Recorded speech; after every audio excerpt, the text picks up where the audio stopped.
Je me suis intéressée à ce qui se faisait du côté de l'emploi. Je me suis dit que c'était la meilleure façon d'aider cette population, puis d'aider aussi un peu la société à ne pas exclure des potentiels aussi impressionnants. Donc, OT-Consult est une entreprise de services du numérique qui a la particularité d'employer des informaticiens autistes en tant que consultants. On emploie une dizaine de consultants en France à ce jour et plus de 100 en Europe. Donc, à la base, je suis psychologue clinicienne et j'ai fait de la recherche en Angleterre donc pendant 4 ans sur les compétences cognitives et sociales et de gestion des émotions des adultes autistes de haut niveau et Asperger.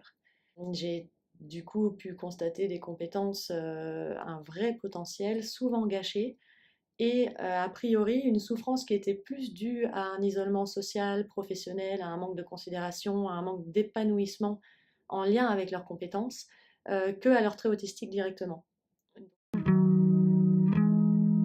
La neurodiversité, c'est le principe au sein d'une équipe de projet, d'avoir des personnes qui réfléchissent d'une manière totalement différente.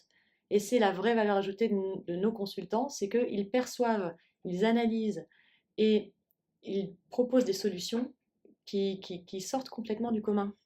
Ils vont parvenir à donner un autre aspect à la problématique du client et on considère, et nos clients aussi aujourd'hui ont la preuve que c'est un vecteur d'efficacité et d'innovation au sein d'une équipe.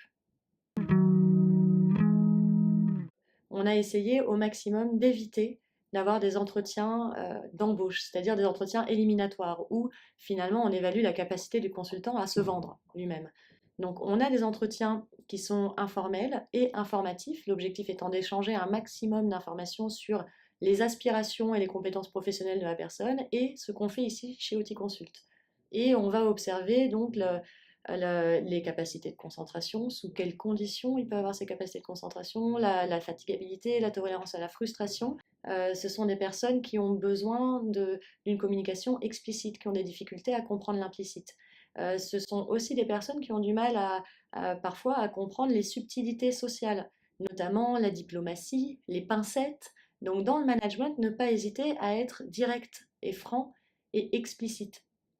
Et que si on s'exprimait tous à la manière finalement des professionnels autistes, je pense qu'on aurait aussi un fonctionnement beaucoup plus efficace en équipe.